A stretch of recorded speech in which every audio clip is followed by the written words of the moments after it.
Mais en dehors de ça, je ne vois pas qu'est-ce qu'on doit présenter de nous. Si on parle de la dette, les services statistiques de l'État du Sénégal avaient déjà sorti les mêmes chiffres. Rien de nouveau. La seule nouveauté, c'est qu'on nous dise qu'on avait caché des chiffres au Fonds monétaire international. Tout à fait. Plus de Donc 1800... pour moi, les seules explications que j'attends, c'est à ce niveau-là. Pas au niveau de la dette. Parce qu'un pays vit de dette. Tout à l'heure, j'étais avec mes enfants, je m'aventurais là à regarder, je m'amusais à regarder les pays les plus endettés au monde. Tenez-vous bien, je retrouve le Japon et les États-Unis. Un pays vit de dette, là, ce n'est pas le problème. Mais est-ce que les dettes ont été investies exactement dans les objectifs initiaux? Mais oui, parce qu'aujourd'hui, vous prenez le TER, vous prenez le BRT, ainsi de suite. Vous allez à l'aéroport de Diass, ainsi de suite. C'est là où l'argent a été investi. L'argent a été investi dans l'électrification. L'argent a été investi dans l'eau. L'argent a été investi dans les ressources. J'ai même suivi le secrétaire du gouvernement. Et j'étais content. Il baignait dans une contradiction extraordinaire. Je ne sais pas si vous avez fait attention. Il a dit oui, il y a beaucoup de routes. Et en Wolof, il dit, Rafet Nagnou, il y a les trains, il y a ceci, il y a cela. Mais c'est ça, justement, ces fondamentaux-là qui vont permettre à un pays de se développer. Mais le point crucial... S'il vous plaît, une petite seconde. Oui, quand il dit, il y a des infrastructures, mais les Sénégalais ne le ressentent pas. C'est très grave qu'un ministre dise des choses comme ça. Imaginez le paysan qui est dans les Niayes. Quand il venait à Dakar avec ses légumes, il faisait 2 heures à Rufisque avant d'arriver au marché Sandaga. La vendeuse de poissons qui sortait de Yoff, avant d'arriver à Sandaga, il était déjà midi. On ne peut pas développer un pays tant qu'on n'a pas réglé les questions infrastructurelles. C'est pourquoi l'Europe est en avance sur nous. Vous prenez votre petit déjeuner à Paris et vous allez à Barcelone. Que dites-vous, s'il vous plaît, de ces 1892 milliards qui ont été empruntés sans être déclarés? C'est ce que j'ai dit tout à l'heure. J'ai dit que s'il y a une situation grave, c'est celle-là. Moi, je ne suis pas en mesure de dire, je suis honnête avec moi-même, et je serai honnête avec vous, avec les téléspectateurs, je ne suis pas en mesure de dire que c'est vrai ou ce n'était pas vrai, je n'étais pas le ministre des Finances.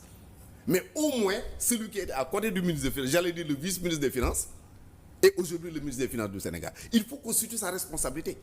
Et la responsabilité de l'ancien ministre de l'économie, qui est, comme par hasard, la sœur de l'actuel ministre de l'économie. Il faut que ces responsabilités soient situées. Si effectivement ce qui est dit est vrai, ce sont les premiers têtes à couper.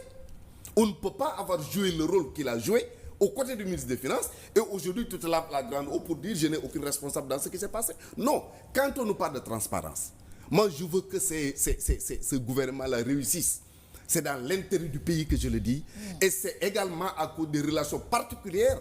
Même si on ne se fréquente pas, même si on ne se voit pas, même si on n'est pas du même bord politique, beaucoup d'entre eux ont des relations parentales avec moi. Donc je souhaite qu'ils réussissent. Mais j'aurais souhaité qu'on me dise, oui, on parle de transparence. Commençons par régler la question de l'ONAS.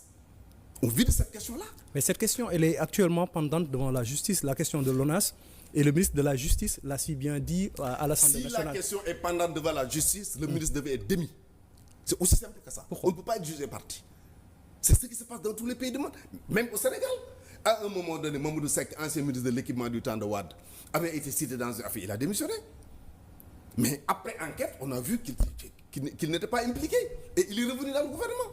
Donc on ne peut pas laisser passer une affaire comme celle de l'ONAS. On parle aujourd'hui de laser, on parle d'autres situations qui sont là dans le pays. On n'en parle pas et on veut nous parler de transparence. Je suis désolé de le dire. Je n'aurais pas souhaité tenir ce discours-là. Parce qu'encore une fois, je souhaite de tout cœur que ces gens-là réussissent à la tête de ce pays. Donc, dans le fond comme dans la forme, vous n'appréciez pas aujourd'hui ce qui vient tout juste de se faire?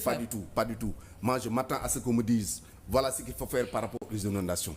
Voilà ce qu'il faut faire pour arrêter les jeunes qui sont en train de mourir en mer. Voilà ce qu'il faut faire pour préparer l'ouverture des classes. Voilà ce qu'il faut faire pour préparer la prochaine campagne arachidière. Voilà les questions sur lesquelles j'attends le gouvernement. Mais pas qu'on me dise qu'il y a des fautes. C'est parce que le gouvernement, les Sénégalais n'étaient pas d'accord de la manière dont le gouvernement avait géré avec Macky Sall qu'ils les ont sanctionnés. Ça, c'est connu de tout le monde. Et ça doit se limiter juste à la sanction? Pas du tout. S'il y a des responsables qui ont fauté, qu'ils payent à la hauteur de leur faute. Parce que de toute façon, on vous confie des responsabilités, on vous confie les biens du pays, il faut les gérer correctement, il faut rendre compte, et s'il y a des fautes qui sont commises, il faut qu'ils payent. Je n'ai aucun problème par rapport à ça.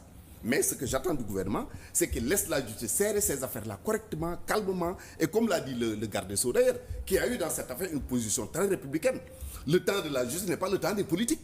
qu'on laisse la justice faire son travail, mais en lieu et place, que le gouvernement nous dise voilà comment il faut faire, voilà ce qu'il faut faire pour que les Sénégalais puissent être allégés par rapport à leur charge. Pourquoi vous parlez toujours de politique alors que vu la gravité des faits et les chiffres qui ont été évoqués aujourd'hui, la question devait être beaucoup plus sérieuse et le Premier ministre du Sénégal, Ousmane Sonko, aujourd'hui il a parlé en tant que chef du gouvernement et non en tant que chef de parti.